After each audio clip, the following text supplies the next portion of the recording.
예, 또 수능 습강, 그죠. 사회지문, 사회지문, 네 번째 겁니다. 그죠. 부가가치세에 대한 거, 경제지문이네요. 그죠. 경제지문.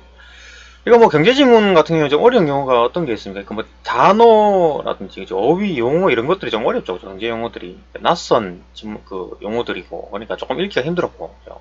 일반적인 어떤 지문보다 조금 읽기가 힘들었고, 뭐, 그러니까 이제 그런 이런 것들을 극복하려면 자꾸 이제 읽고 그죠? 경제 지문들을 자꾸 이제 접해보고 용어를 익숙하게 하는 수밖에 없겠죠. 경제 지문이 뜨면 이렇게 모의고사나 아니면 뭐, 이렇게 뭐 EBS나 아니면 뭐 이렇게 그냥 기출 문제 이런 것들을 계속 반복해서 보는 수밖에 그죠? 방법이 없습니다. 그죠? 계속 보고 단어를 익히고 확인하는 수밖에. 봅시다. 부가가치세 용어를 한번 볼까요? 부가가치라는 게 뭡니까? 이거 뭐 이를테면 뭐 음료수 같은 거 그죠? 음료수 같은 거를 하나 뭐 산다 해도 거기다가 뭐 이렇게 그 영수증을 떼 보면은 뭐 가격이 얼마고 거기다가 부가가치세 얼마 얼마 이게 붙잖아요. 어. 뭐 핸드폰 요금도 마찬가지죠. 거기다 부가가치세가 붙죠, 그죠? 인터폰 그 인터넷 요금도 마찬가지고 부가가치세가 다 붙습니다. 그 부가가치세가 또 뭔가 그죠? 그 정의를 내리면은 그러니까 모든 물건에 다 부가가치세가 붙는데 그러니까 이를테면 여기 뭐 어떤 뭐 과자 공장을 예를 들면 과자 그죠? 하면은 뭐 이렇게 뭐 재료를 삽니다, 그죠? 원재료, 뭐 밀가루라든지 뭐 소금, 응? 이렇게 뭐 기름, 그죠? 이런 걸 사요. 그래가지고 뭐 이렇게 과자를 공장 만들죠. 과자를 만들어가지고 그러면 이제 이거를 이제 운송을 합니다, 그죠? 운송, 응? 운송 회사, 그죠? 운송 회사가 있어요. 거기다가 운송을 하면은 그 마트로, 그죠? 마트로, 그죠? 운송을 합니다. 그러면은 여기서 이제 최종 소비자가 사죠, 그죠? 소비자, 어, 소비자가 삽니다. 최종 소비자 산다는 얘기죠. 그러니까 여기서 이제 여기서부터 볼까? 여기서부터 각 단계에서 전부 다 이제 가치가 부과가 되는 거죠. 가치가 추가가 됐어요. 그러니까 어떤 밀가루 덩어리, 기름 덩어리에서 가치를 추가해가지고 과자를 만들었죠. 가치가 추가가 된 거죠. 그 다음에 이걸 이제 어떤 장소로 옮긴다는 얘기죠. 그죠? 옮긴다. 이것도 가치가 추가가 된 거죠. 그죠? 가치가 추가가 된 거예요. 그러니까 뭐 A 장소에서 B 장소로 물류를 옮겼다. 가치가 추가가 된 거죠. 그죠? 여기는 노동력이 들어가고 거기다 임금이 들어가고. 그러니까 뭐 B 위치에 있을 때의 가치랑 A 위치에 있을 때랑 가치랑 다르죠. 그러니까 뭐 이를테면 생산지 아주 그냥 저 어디 뭐 멀리 동해산골에 있는 거랑 도시에 있는 거랑 똑같은 물건이라도 가치가 다르죠. 얘도 비싸죠. 부가가치가 붙어가지고 그런 것처럼 부가가치가 붙는다. 여기도 판매하면서도 그냥 뭐 그냥 애들도 마진도 남기고 어쨌든 해가지고 진열도 하고 그죠? 그 뭐 종업원도 고용을 하고 이래가지고 가치를 추가가 시키죠. 그 벽에 이쁘게 진열을 하잖아요. 그러면은 소비자가 산다. 결국은 소비자가 다 이걸 다 무는 거죠, 이거 그죠? 이 부가가치 비용을 다 무는 겁니다. 얘들이 무나요? 아니죠, 그죠? 소비자가 최종 소비자가 무는 거예요, 그죠? 그러니까 뭐 물건 가격이 있으면은 최종 가격에다가 이거 뭐 부가가치세 얼마 이렇게 붙잖아요. 이 비용을 다 얘가 무는 겁니다. 최종 소비자가 무는 거. 그게 이제 부가가치세다라고 정의가 되어 있더만요, 보니까. 봅시다. 뭐 내용 용어가 어려워서 그렇지 내용은 그러니까 좀 EBS 지문이 좀 어려운 게 아니고 좀 좋지가 않은 게 좀 읽다 보면은 너무 좀 맥이 빠진다 그러나요? 그러니까 조금 긴장해서 보는데 결국은 뭐 별거 없고 뭐 이런 식으로 되니까 한번 봅시다. 그래도 뭐 이렇게 우리는 어휘 공부를 하고 그 이제 그 문단 요약하는 연습을 하는 거니까 봅시다. 부가가치세란 정의가 있네요. 부가가치세 정의. 국세의 하나로 나라에서 걷는 거군요. 그 다음에 재화의 공급, 그러니까 물건을 공급한다는 거죠. 수입, 재화를 어떤 수입하는 거, 공급을 하거나 뭐 이런 식의 또 용역의 어떤 공급, 용역이면 그 어떤 노동력이잖아요. 그죠? 그러니까 재화든지 뭐 용역이든지 뭐 이런 거에 어떤 단계에서 어떤 과정, 그죠? 공급 과정, 이런 공급이나 수입 과정, 각 단계에서 더 붙는 어떤 부가가치에 대해서 부과하는 조사다. 그 말이죠. 이렇게 물건이 이렇게 어떤 과정이 생기잖아요.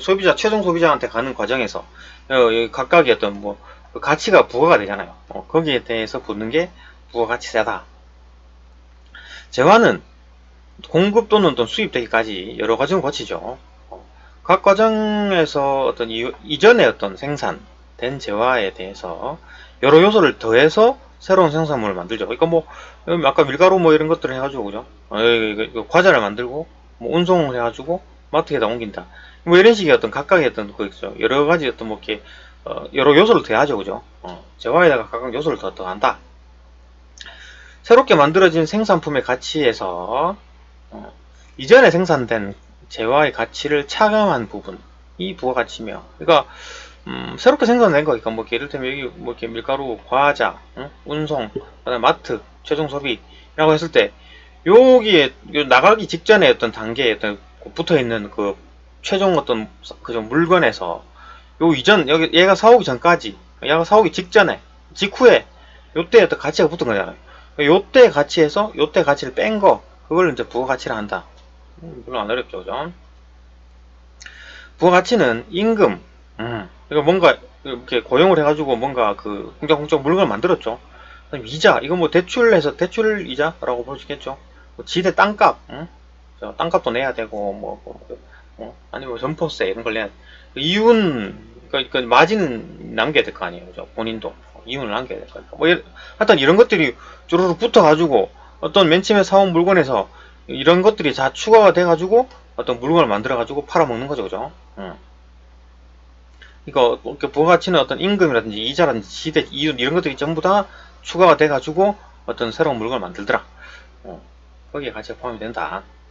용역이 공급되는 과정도 이와 유사하다. 이건 뭐 재화 공급이네요, 그죠? 재화에 대한 얘기고, 용역이면 뭐 이렇게 노동력 이런 거니까 유사하답니다.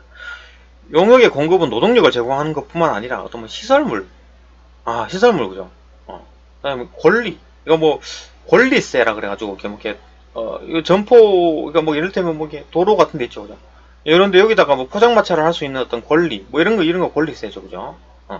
뭐 시설물 같은 경우에 뭐 이렇게 뭐 수도를 이용한다든가 아니고 뭐 하여튼 뭐 그런 식의 어떤 뭐 홍보가 잘 되는 곳에 어떤 이렇게 그런 어떤 시설, 홍보 시설을 이용한다든가 뭐 이런 식의 그죠? 등을 사용하는 것도 포함이 된다. 그러니까 용역의 공급에는 이런 것도 이제 노동력뿐만 아니라 어떤 시설, 권리 이런 것들도 포함이 되더라. 이런 게 어떤 부가가치가 된다라는 거죠. 가치에 부과되는 가치에 포함이 된다. 이러한 거래에서 세법상의 어떤 그 납세 의무자는 사업자이지만, 납세 돈 내는 사람 돈을 내야 되고, 세금 내야 되는 사람이 사업자이지만 결과적으로 그죠. 결과적으로. 그러니까 뭐 여기서 이제 물건을 밀가루, 그다음에 과자, 그다음에 운송, 그다음에 마트, 최종 소비자라고 했을 때 납세는 이 사람들이 다 내는 거예요, 그죠? 다 내야 돼요, 그죠? 부가세를 일단 내죠.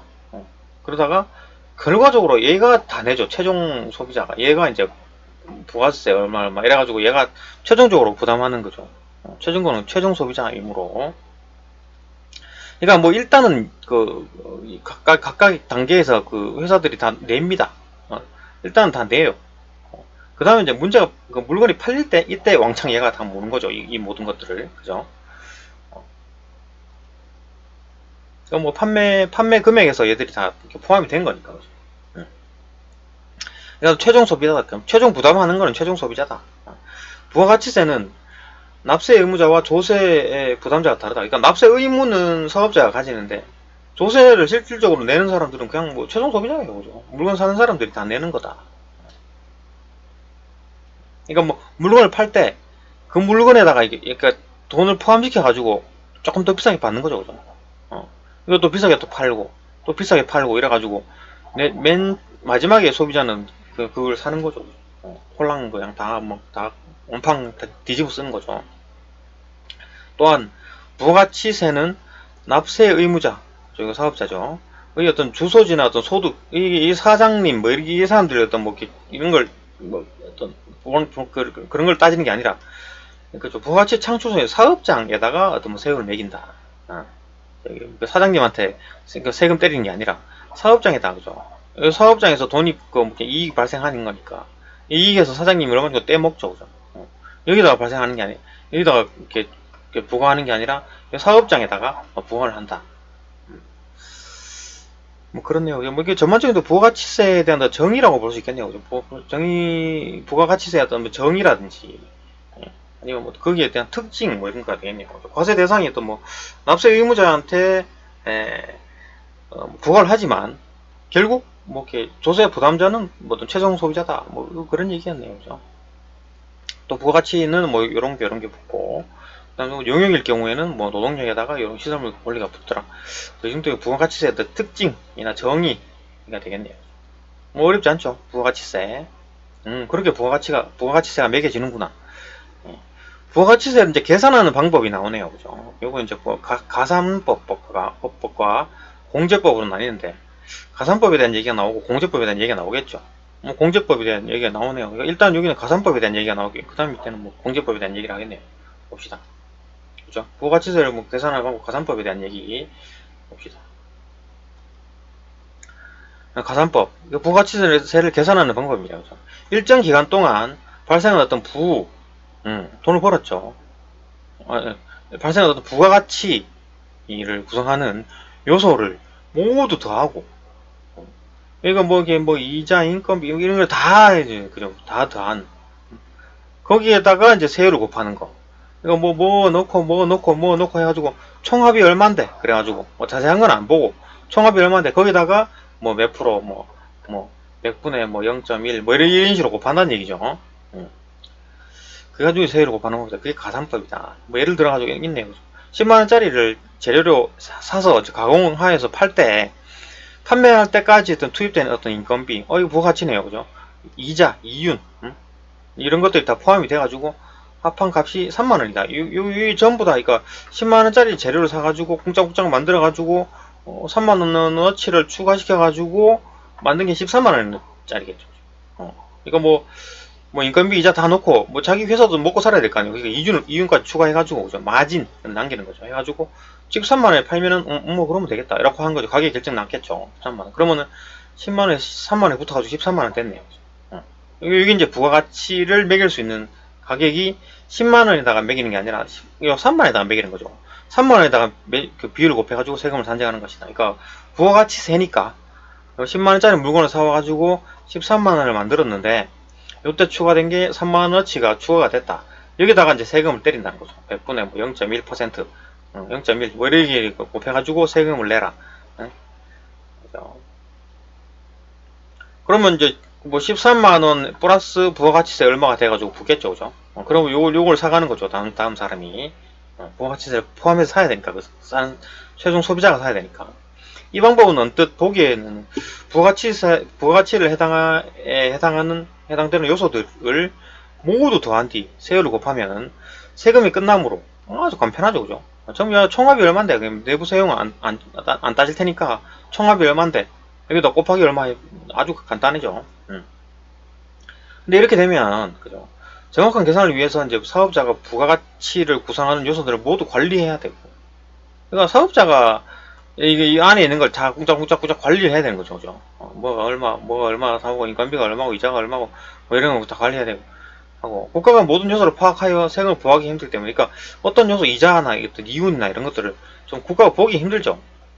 결과만 덜렁 내가지고, 13만원요. 뭐 이렇게 해버리면은, 뭐 그 자세한 내용은 얼마인데, 그냥, 그건 우리가 그냥 관리했어요. 물론, 뭔가 떼먹으려고, 나쁜 짓 하려고, 그죠? 이렇게 감출 수도 있겠지만. 그러니까 뭐 어쨌든 국가가 이제 이렇게 감출고 이런 것들을 또 봐야 되니까 이건 이렇게 각각 요소를 또 파악하기 힘들기 때문에 그렇죠. 세금 부과하기도 힘들다. 잘 사용하지 않는답니다. 그러니까 이런 가산법은 그러니까 총 뭉뚱그려 가지고 거기다 곱하는 100분의 뭐 1 곱하는 이런 법은 잘 쓰지 않는다. 방법이긴 한데 그죠. 뭐 가산법, 부가가치세를 계산하는 방법의 가산법에 대한 얘기였고, 잘 안 쓰니까 뭐 이렇게 좀 더 나은 방법이 있겠죠. 공제법을 쓰겠죠. 그러면 공제법 한번 봅시다. 공제법은 이전 단계까지 거래액 또는 어떤 부담세액을 공제하여 공제 깎아줘서 그죠. 이전 단계의 거래액이나 이렇게 해가지고 물건을 뭔가 사오잖아요. 그죠. 사와가지고 어떤 회사에서 뭔가를 만들어가지고 이렇게 팔아먹는다. 이거 사람한테 사가지고 물건을 만든 다음에 여기다가 팔아먹는다. 그러면은 그죠. 여기서 이때 이전 단계에 있던 거래액, 사올 때 거래액, 그 다음 부담세액, 그러니까 여기서 부담되는 세액도 있을 거 아니에요. 공제해서 어떤 세금 계산하는 방법으로 공제 대상이 거래액이냐 뭐 세액이냐 둘 다는 아니다. 이것도 두 가지가 나뉘네요.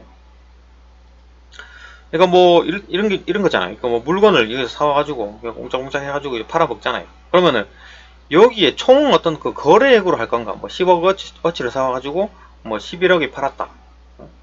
1억 이득이죠.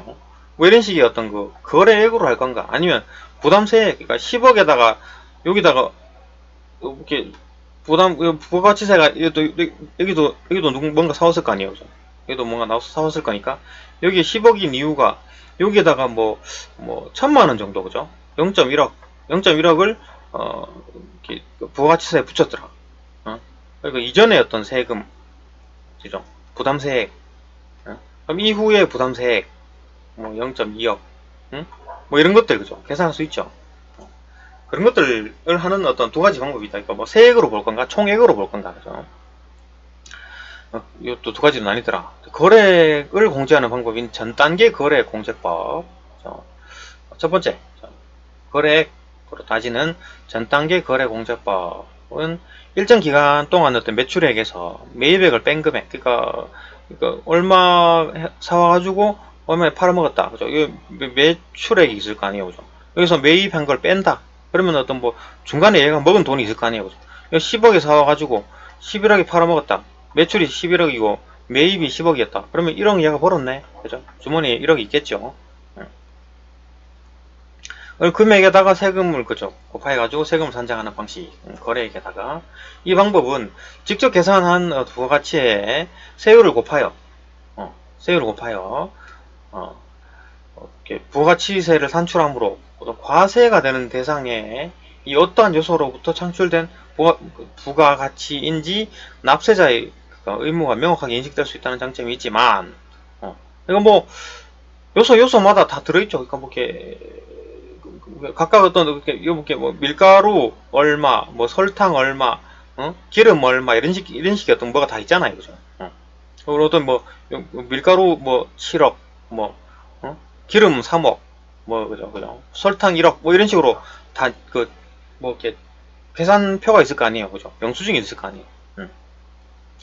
직접 계산한 부가가치에 세율을 곱해 가지고 부가가치세를 산출함으로, 그죠? 또 부가가치니까 그 가치에다가, 그러니까 총 1억을 벌었으니까, 그죠? 그 1억을 벌었으니까 거기다가 뭐 세율 곱해 산출함으로 과세가 되는 대상이 어떠한 요소로부터 창출된 부가가치인지 납부자가 명확하게 인식할 수 있다는 장점이 있지만, 그죠?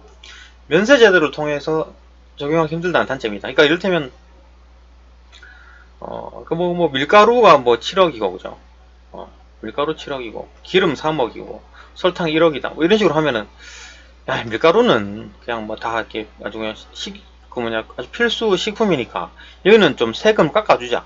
설탕은 세금 깎아주면 안 되지. 세금을 또 올려야지. 뭐 이런 식의 각각 그 요소에다가 세금을 매길 수가 있잖아. 그런 얘기죠.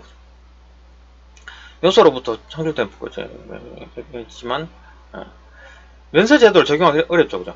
그러니까 이제 그 안에 여기 7억, 3억, 1억 이런 것들이 있는데, 이 각각에 대해서 이제 따로따로 봐야 되는데, 이거는 그냥 또 전반적으로 이렇게 총 1억을 벌었으니까 그 1억에다가 돈 내라, 뭐 이런 거니까, 그죠? 인식은 하는데 면세제도를 딱 적용하기 힘들다.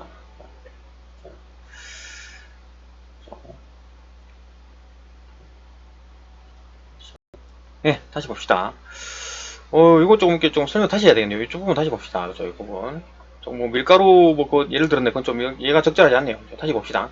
이 방법은 직접 계산한 부가가치에 어떤 세율을 곱해서, 그러니까 뭐 사올 때, 그죠? 뭐 10억으로 사왔다. 그 다음에 물건을 만들어 가지고, 10억으로 사왔다. 그래가지고 물건을 만들어 가지고 뭐 11억에 팔았다.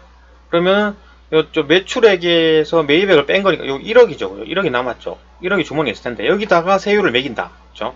100분의 1 세율을 매긴다. 요게 이제 세율을 곱해가지고 부가가치세를 산출함으로, 그죠? 요게 이제 전 단계의 거래액 공제법이죠. 그죠?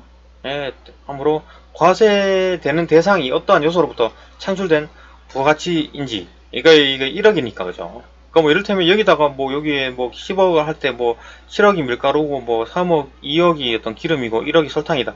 뭐 이런 식이에요, 그죠? 해가지고 각각의 이게 여기는 몇 프로 이 정도겠구나 라는 거 퍼센트가 나오죠. 그죠? 그러니까 이제 각각의 어떤 요소로부터 창출된 부가 가치인지 인식할 수 있죠. 그죠?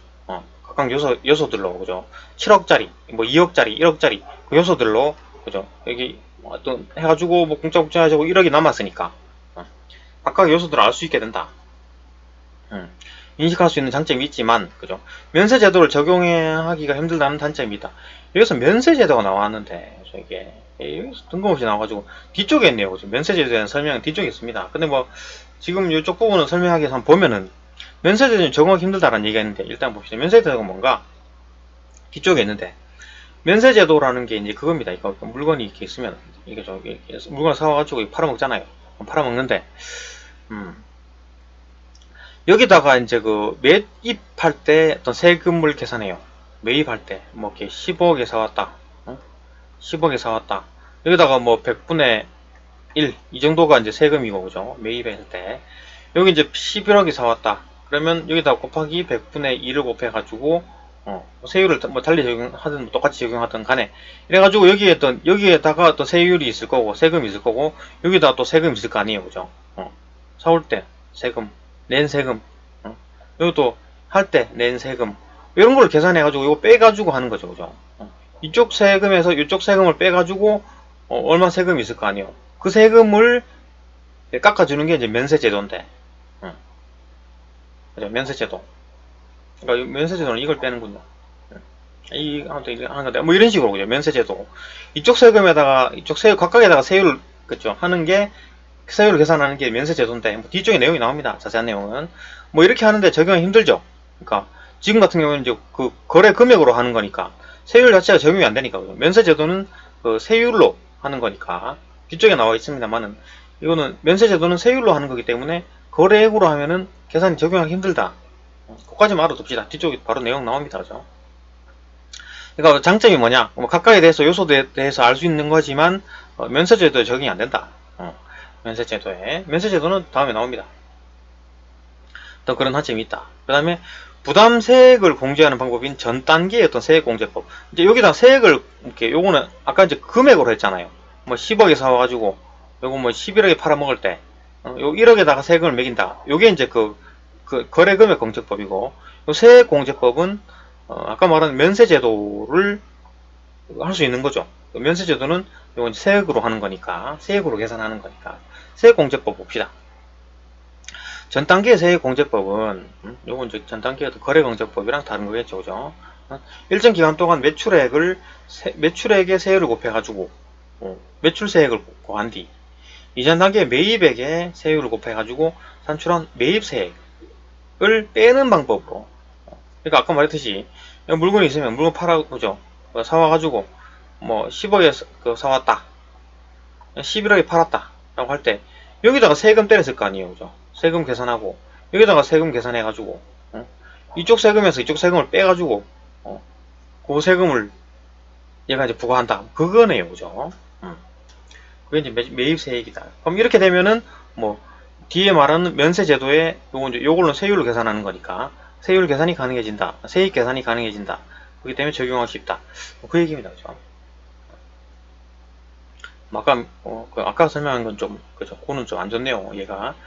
자, 계속 봅시다. 이전하게 하는 방법이다. 뭐, 요런 방법이죠. 그죠? 세액공제법이고, 전 단계 거래 공제법. 얼핏 보면은, 뭐가 다르냐, 그죠? 거래액 공제법이랑, 전 단계 세액공제법이랑 뭐가 다르냐? 이거 뭐, 아까 전 단계 거래법은 여기다 10억 사와가지고 11억에 팔면은 1억에다가, 그죠? 세금을 매기는 거랑, 여기 10억에다가 세금 때리고, 11억에다가 세금 때려가지고, 계산해가지고, 요 차이 계산하는 거랑, 이거 뭐가 다르냐, 이거죠? 비슷한 것처럼 큰 차이가 있답니다. 봅시다. 뭐가 차이가 있느냐? 매출액과 매입액만 증빙을 하면 되는 전자는 그냥 아까 10억 사왔는데요. 이거 11억에 팔았는데요. 이거만 증명만 하면 되죠. 후자는 전 단계 세부액을 증명해야 공제가 되시다. 전 단계 어떤 세부액, 그러니까 납부세액, 여기다가 세금 얼마 냈는지 맨 처음에 사올 때, 그죠? 10억 원어치 사올 때, 그죠? 10억 그 다음에 11억. 그죠? 이게 사올 때 계산서를 다 보여줘야 되는 거죠. 후자는 전 단계의 세부의 납부세액을 증빙을 해야 공제받을 수 있어요. 여기서 이제 밀가루, 설탕, 뭐 소금, 이런 것들 다 기름, 그죠? 이런 것들을 증빙을 해야 됩니다. 세액을.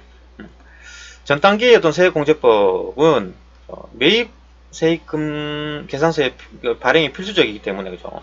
사업자 간에 상호 견제가 되죠. 그러니까 이거 막 뭐 떼먹는다거나 아니면 이렇게 부풀린다거나 막 되게 막 비싸게 사온 것처럼 거짓말 치고, 그죠? 비싸게 팔아먹으려고 뭐 그런 것들은 못하게, 그죠? 사업자 간의 경제를 통해서 탈세를 예방할 수 있다. 공짜공짜하게 나쁜 짓 하는 거죠. 속여가지고 뭐 어떻게 물건을 비싸게 팔아먹는다든가 아니면 세금을 조금 많이, 그죠? 적게 내려고 막 하는 나쁜 짓을 할 수가 있다. 또한 뭐 국가 이게 뭐 영수증이 다 있으면 이게 못 속이죠, 그죠? 탈세 같은 거 못하게 하죠. 근데 영수증을 자꾸 뭐 속인다거나, 그죠? 돈을 많이 낸다거나 돈을 작게 줄인다거나, 그죠? 매출액을 줄인다거나 그럴 수 있죠. 또한 국가가 그 사업자들의 어떤 거래 현황을 파악하기에 용이하고, 그러니까 이제 뭐 밀가루가 얼마에 거래되고 있고 뭐 설탕이 어떻게 거래되고 있는 거, 그죠? 이거 다 보이죠, 그죠? 영수증을 보게 되면은 또 어디서 사왔느냐, 어디서 얼마 주고 사왔느냐, 어디서 얼마 주고 사왔느냐를 파악할 수 있기 때문에 특정 품목에 대해서 부가가치세를 면제해주기 수월하고, 그러니까 야 밀가루는 이거 막 그 좀 아주 필요한 거니까 좀 싸게 세금 좀 작게 때리고, 설탕 이런 거는 야 세금 많이 때려봐봐 이거 몸에 나쁜데 뭐 이런 식으로, 그죠?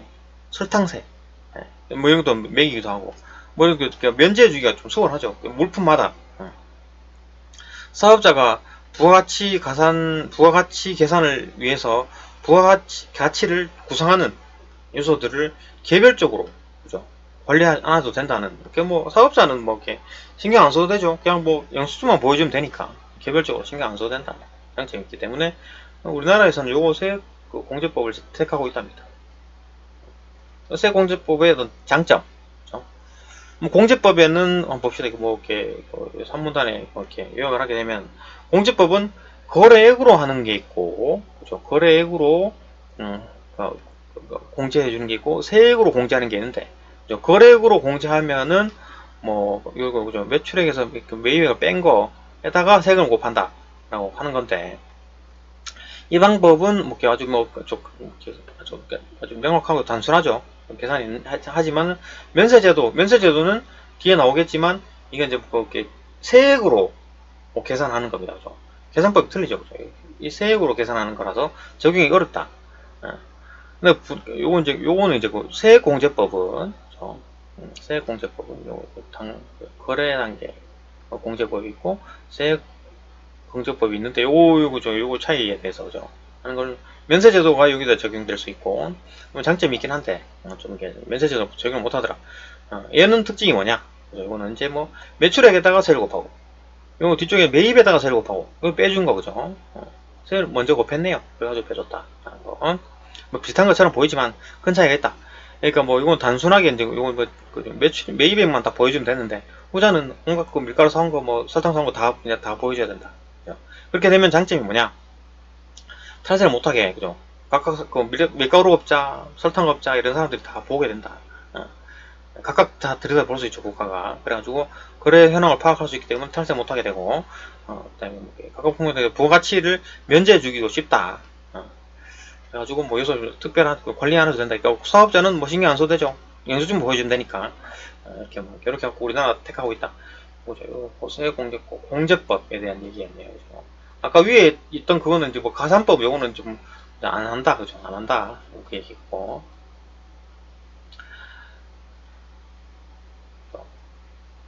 적용 사례 예가 나왔네요. 그죠? 예를 들어 설명해놨네요. 봅시다. 예를 들어서 전 단계의 어떤 세공제법과 10%의 부가가치세율을 적용하는 나라에서는 갑을 병이 각각 나무 가공 공장, 나무를 맨 처음에 가공한다. 가공 공장이 있고, 얘네가 나무를 사오겠죠. 나무 가공 공장, 그 다음에 가구 조립 공장. 이제 가구를 이렇게 나무를 가공해가지고 뭐 판때기 뭐 이런 걸 만들면은 그걸 이제 운송해가지고 좀 가구 조립을 합니다. 가구 조립을 해가지고 판매 매장, 그죠? 뭐 이케아 이런 데다가 운영을 하고 있다. 이제 소비자가 파는 거죠. 갑은 을에게, 여기 갑이죠. 을에게, 을은 병에게, 병은 최종 소비자에게 각각 매출액을 매출 세액에 더한 가격인 요거 이제 110만원 여기다 110만원을 팔아먹는다는 얘기고 이건 220만원 이거 200만원인데 추가가 된 거네요. 10% 했으니까 이것도 300만원인데 그죠? 그러니까 여기에 이제 100만원에 팔아먹어야 되는데 부가가치세 10% 붙여가지고 110만원에 팔아먹었다는 얘기. 이거는 200만원에 가격인데 세금 붙여가지고 220만원에 팔아먹었다는 얘기고 얘도 300만원인데 요 부가가치세 추가해가지고 330만원에 팔아먹었다는 얘기죠. 그죠? 제화를 판매한다. 이 경우 최종적으로 30만원의 부가가치세를 얘가 다 결국은 최종 소비자 이놈이 다 독박 쓰는 거죠. 그죠? 독박 쓰는 겁니다. 최종 소비자가 각각에 이제 이렇게 추가가 되고 해가지고 다 녹아 들어있는 거죠. 그죠? 300만원에 다 녹아 있는 건데 결국은 얘가 이제 30만원까지 딱 추가해가지고 이거 부가가치를 만든 다음에 팔아먹어야 되니까 매장에서 그죠? 뭐 전기세, 뭐 매장에 드는 어떤 뭐 전기세라든지 뭐 물세 아니면 뭐 인건비 이런 것들 그죠? 종업원 인건비 다 포함해가지고 30만원 붙여가지고 가지고 이제 팔아먹었다. 마진 이런 거 다 포함해가지고 세금 붙여가지고 팔아먹었다. 10%. 그런 내용이네요. 그죠? 부담하게 되고 30만원은 가격을 내야 하는 부가가치세를 모두 합한 거죠. 그죠? 부가가치세, 부가가치세 다 합한 거다. 다 이게 다 녹아 있다는 얘기죠. 그죠? 여기에. 여기에 다 녹아 들어 있다라는 거. 적용 사례입니다. 적용 사례. 부가가치세 적용 사례. 뭐 이렇게 부가가치세가 적용이 되는구나. 그냥 최종 소비자가 그냥 독박 쓰는구나. 그죠? 여기도 내용 기네요. 봅시다. 특별한 경우 또 부가가치세를 면하게 해주기도 하는데, 부가가치세 면하게 해주는 거 아까 뭐 면세제도라는 얘기했었잖아요. 그죠? 이거 여기서 이제 보여주겠네요. 이러한 제도로 영세율과 제로 세율과 면세제도가 있다. 면세제도 아까 했었죠. 그죠? 면세제도 아까 뭐 세율로 계산한다 그랬죠. 세율로 거래액으로 하는 게 아니라 세율로 한다. 영세율 제도와 면세제도 그래서 이걸 또 설명을 하겠죠. 뭐 그래서 영세율 제도란 면해주는 거죠. 매출세액일 계산에 0%의 세율 퍼센트 0% 때려버리네요. 그죠? 그 영세율을 적용하는 어떤 제도로서 그죠? 수출하는 재화에 주로 적용된다. 그러니까 뭐 어떤 물건을 만드는데 그죠? 결국 이제 그 수출하는 건데 최종 소비자 외국 사람들 되겠죠. 여기다가 세율 0% 때린다는 얘기죠. 그죠? 그러니까 뭐 300만원으로 계산을 했다. 얘가 그럼 부가가치세 붙여가지고 10% 해가지고 330만원을 팔아먹어야지. 그죠? 얘가 남는데 그러니까 30만원이 그거잖아요. 부가가치세잖아요. 이거를 안 받겠다라고 해버리니까 그러면 300만원에 팔아도 되겠네? 이렇게 되는 거죠. 그죠? 가격 경쟁력이 생기겠죠. 그죠? 영세율입니다. 이걸 적용받으면은 매출액이 0이 되므로 매출세액이 0이 되므로 내야 할 부가가치세가 없어지고 그러니까 300만원에다가 이제 인데 가격은 정가는 300만원인데 거기다가 부가가치세 30만원을 그죠? 추가해가지고 소비자 가격 330만원으로 팔아야 되는데 30만원을 그죠? 안 내도 돼. 필요 없어. 그러면은 바로 300만원에 팔아먹을 수 있죠. 그러면 가격 경쟁력이 생기기 때문에 많이 팔아먹겠죠. 부가가치세가 없어지고 이미 그 지불한 매입 세액도 환불할 수 있다. 환급받을 수 있다. 그러니까 300만원에 추가된 있는 모든 그죠? 아까 말했던 여기 다 포함되어 있죠. 그죠? 그 이전 단계에 있던 것들이 여기 30만원에 다 포함된 거잖아요. 근데 이걸 안 받아버리니까 쭈루룩 그냥 환급 받는 느낌이죠. 그죠? 환급을 받는 느낌이 아니라 환급 받는 거네요. 그죠? 안 내도 되니까. 이로 인해서 해당 단계뿐만 아니라 이전 단계에서 부과된 부가가치세가 모두 취소가 되므로 해당 재화와 어떤 뭐 용역의 어떤 부가가치세에 부담이 완전히 없어지는 거죠. 0%. 가격이 뚝 다운되겠죠. 그죠? 영세율 제도로 인해서 어떤 수출하는 어떤 재화 가격의 경쟁력이 높아지고 국외의 소비자는 이중으로 세금 이 사람들은 그 나라에서 또다시 세금을 내야 되는 거니까 그죠? 그러니까 물건을 또 사오고 거기다가 배 타고 가가지고 또 세금 또 내야 되니까 그죠? 얘들은 이중으로 부담 안 내고 여기서는 그냥 수출이니까 안 된다. 내지 마라. 세금 내지 마라. 이렇게 좀 부담 안 지게. 단 부가가치세법상 신고 의무를 지닌 과세사업자만 그죠? 영세율 제도를 적용받을 수 있다. 아, 신고를 해야 되네, 그죠? 신고를 해야 돼. 신고를 하면은 깎아준다, 그 얘기네요, 그죠? 영세율로 인해서 낼 세금이 없어진 상황이라 하더라도, 납세 의무자인 사업자는 신고를 해야 된다, 그죠? 신고 안 하고, 신고 안 하면 안 된다. 신고를 꼭 하세요, 뭐 이런 거, 그죠? 면세제도, 아까는 지금 영세율 제도를 설명한 거고, 면세제도 봅시다.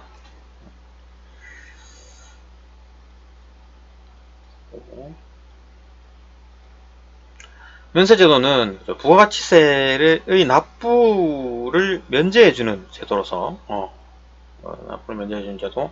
기초생활 필수품, 뭐 휴지, 뭐 그런 거 아주 필수한 거 있죠. 생활에 아주 필요한 거, 뭐 여성용품 이런 거.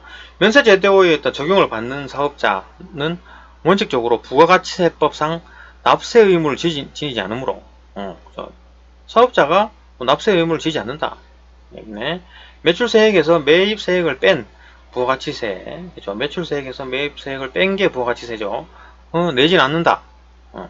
근데 뭐 용세율 제도와 달리 이미 지불한 세입액은 환급받지 못한다. 그러니까 이를테면 아까 300만원짜리, 그죠? 여기다가 30만원을 추가해가지고 330만원에 팔아먹어야 되는데, 이 30만원 내는 게 아니라 얘가 그죠? 많이 가지고 있는 그 부가가치 한 그것만 빼준다는 얘기죠.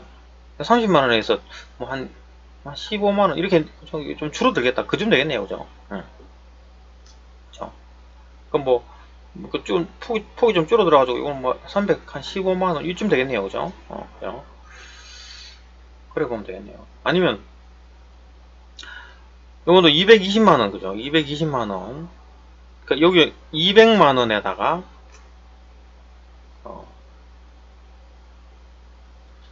지우고,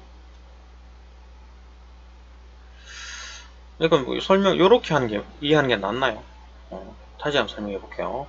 이것도 조금 계산이 조금 애매할 수 있으니까 또 잘못 이해하면 안 되니까, 요 200만원인데, 그죠? 200만원인데 여기다가 20만원을 추가해 가지고 220만원에 팔아먹었잖아요. 팔아먹었는데 얘가 또 공짜공짜 뭘 만들어 가지고, 그죠? 추가해 가지고 300만원짜리를 만들고 거기다가 30만원 그죠? 추가해 가지고 330만원에 팔아먹어야 되는데, 이거를 부과를 안 하게 되면 이거 뭐 30만원에 전부 다 이거 추가가 된 거니까, 그죠? 그러니까 요 20만원이 되겠네요, 그죠? 여기서 최종해서 안 파는 거니까, 그러니까 320만원이 되겠네요, 그죠? 320만원. 얘는 그대로 다 내야 되는 거니까, 그죠? 그래 보면 되겠네요. 320만원 정도 깎아주는구나. 영세율보다는 좀 덜 깎긴 해요, 그죠? 봅시다. 면세제도, 그죠? 즉, 이미 환불 못한다. 즉, 소비자에게 전달되는 해당 단계에 있던 부가세만 면제되고, 전 단계에 적용된 부가가치세는 취소되지 않는 것이다. 따라서 매입세액의 해당 금액은 재화나 용익의 가격에 포함되어 있어서 소비자에게 전가된다. 그러니까 뭐 아까 말했듯이 200만원짜리 20만원 추가시켜가지고 부가세 추가해가지고 220만원에 팔아먹어가지고 요걸 사와가지고 300만원짜리 만들어가지고 30만원에다가 이제 추가시켜야 되는데, 이게 20만원 안 까주니까 10만원만 그러니까 20만원, 그죠? 만 추가해가지고, 그죠? 뭐 그렇게 이해하는 게 맞겠죠? 320만원에 팔아먹는다. 최종 소비자에게 전달된다. 요까지 이전 단계에 있던 부가가치세는 전부 다 이제 내야 되니까 320만원에 사야 되겠네요, 소비자가. 그렇게 이해하면 되겠죠, 그죠? 저소득층의 어떤 조세 부담률이 상대적으로 높아지는 것은 역진성이란다. 그러니까 뭐 조세 부담률이 상대적으로, 절대적으로 그런 게 아니라 상대적으로, 그러니까 얘들이 많이 쓰니까 상대적으로 고소득층이 쓰는 것보다 뭐 얘들이 상대적으로 많이 쓴다. 그러니까 이를테면 뭐 라면 같은 건가요? 그러니까 뭐 이렇게 조세 부담률이 좀 상대적으로 높아지는 것. 라면은 똑같이 다 똑같은 가격이잖아. 부가가치세는 어떤 물건에다가 매기는 거니까, 물건에다 뭐 부자가 사든 가난한 사람이 사든 똑같은 돈을 주고 사야 되니까, 그러니까 조세 부담률이 올라가죠, 저소득층이. 역진성이라 하는데, 면세제도는 저소득층이 많이 사는 재화, 뭐 라면 같은 데다가 세금을 좀 줄여줌으로써 조세 부담성의 역진성을 완화하는 기능을 한다. 그러니까 뭐 어떤 재화에다 특별한 재화에다가 딱 어떤 뭐 이렇게 면세 제도를 이렇게 추가할 수 있다. 그 면세 제도의 장점이고, 그죠? 아까 그 뭐라 그랬나? 위쪽에 뭐라 그랬습니까? 그 요거 뭐가 같이 그 공제법에 대한 장점이죠. 요건 이제 가산법에 대해서는 못하는 거였는데 그 면세 제도를 할 수 있다. 그러니까 하니까 뭐 공제법의 어떤 뭐 장점이다. 그렇죠? 어떤 역지선을 완화시키는 기능을 한다. 영세율과 면세제도에 어떤 적용을 받는 상품은 부가가치세법상 혜택을 받는 것이므로 다른 세금을 납부할 때는 이러한 혜택을 받지 못한다. 그럼 뭐 다른 세는 다 내고 일단 부가가치세만 까준다. 그거네요. 그죠? 자, 여기서는 뭐 한번 봅시다. 그 뭐 내용을 좀 정리를 해보면 이 문단이 조금 내용이 조금 길긴 했는데 부가가치세 그 면해주는 내용에서 영세율 제도가 있었고 면세 제도가 있었는데 뭐 영세율 제도는 그 0% 매기는 거죠. 이러면은 결국 300만원짜리에다가 30만원 추가해가지고 330만원을 받아야 되는데 30만원 내지마 하니까 얘는 물건을 깎아가지고 300만원에 살 수 있겠죠. 이게 이제 영세율 제도. 그러니까 모든 모든 그 물건에다가 0% 세금 때리는 거. 그죠. 그러니까 부가가치세랑 부가가치는 다 깎여버리는 거고, 그 면세제도는 그죠. 이를테면 아까 전 단계에서 200만원 플러스 그 부가가치세 220만원에 그죠. 220만원에 사왔죠. 가지고 300만원짜리 물건을 만들었는데 거기다 최종 이렇게 부가가치세 해가지고 10% 때려가지고 30만원 해가지고 330만원에 팔아먹어야 되는데 그게 아니라 이만큼 깎아주는 게 아니라 여기서 그죠. 20만원은 그대로 다 내야 된다. 그대로 포함돼가지고 320만원에 뭐 팔아야 된다. 뭐 그래 되겠네요. 그죠? 팔 수 있겠다. 그죠? 그래 계산하는 게 낫겠죠. 그죠? 그 정도로 이해하는 게. 뭐 그래가지고 아무튼 뭐 이렇게 면세제도에 대한 얘기고, 이거는 이제 영세율에 대한 얘기였다. 세금 깎아주는 제도 두 가지. 그리고 다네요. 그죠? 끝이네요. 우리나라는 뭐 1977년부터 뭐 부가치세를 제도를 시행해가지고 뭐 상거래도 투명화. 이걸 다 내용으로 알 수 있잖아요. 뭐 사왔고 뭐 얼마 들여가지고 그죠? 야, 이거 영수증 가져와 봐봐. 해가지고 다 볼 수 있고 그죠? 안정적인 또 국가 재원 확보. 그럼 세금이 거치니까 그죠? 부가가치세와 같은 거래세는 일반적으로 국가의 어떤 세입 차지하는 비중이 크답니다. 물건 거래, 물건 그 아이스크림 하나 사 먹어도 돈을 부가가치세 내야 되고 음료수를 하나 사 먹어도 부가가치세 내야 됩니다. 그죠? 국가로서는 그냥 돈 떼돈 벌겠죠. 그죠? 정부가 이제 국가를 원활히 운영하는 부가가치세의 역할이 매우 크다. 뭐 세금을 많이 거둘 수 있다, 많이 뺏을 수 있다, 그죠? 약탈할 수 있다, 그죠? 이런 내용입니다. 내용이 조금 이렇게 확실히 이해 안 되는 부분도 있고 그렇긴 한데 뭐 전반적으로 그 정도로 이해가 되죠. 이건 뭐 이렇게 적용 문제인데 그렇죠? 뭐 볼까요? 그럼 뭐 내용이 별로 뭐 맥이 없는 문제라 가지고 너무 쉽게 나와가지고 그러니까 뭐 상품 A가 있고 그죠? 상품 B가 있는데 뭐 세액공제법도 있고 그다음 부가가치세를 10%랍니다. 매입액이 300만원이고 매출액이 400만원. 이게 100만원 차이가 나네요. 그죠? 여기다가 매출액 10% 때리면은 330만원이고 여기서 10% 때리면 440만원이죠. 여기는 마찬가지고. 이건 이제 적용하는 게 다르네요. 그죠? 여기 봅시다. 각각 영세율 제도. 이놈은 영세율 제도. 여기 면제제도. 면세제도. 하네요. 그 영세율 제도는 뭐라 그랬습니까? 다 그냥 없애버린다 그랬잖아요. 그죠? 뭐, 퍼센트를 0% 때려버리니까, 뭐, 300만원에 사와가지고, 공짜공짜 만들어가지고 400만원에 팔아먹었다. 그러면은, 여기 원래 440만원에 팔아먹어야 되는데, 그죠? 440만원에 팔아먹어야 되는데, 그러니까 뭐, 400만원에다가 10% 때려가지고 440만원을 팔아먹어야 되는데, 뭐 그냥 400만원에 팔아먹어도 되죠. 그죠? 그 다음에 면세제도니까, 뭐 이전 단계는 뭐 한다 그래도 여기 220만원일 거고 220만원에 그 다음에 여기는 10% 하면 330만원이죠. 거기다가 뭐, 요 20만원이니까 이거 320만원이겠네요. 그래서 30만원 다 못 갖고 이렇게 되는 거죠. 뭐 그런 느낌이다. 그죠? 뭐 답은 이겁니다. 그죠? 적절한 거니까. B를 판매하는 거는 세제개편에 비해서 부가가치세를 10만원을 덜 내게 돼요. 그죠, 그죠?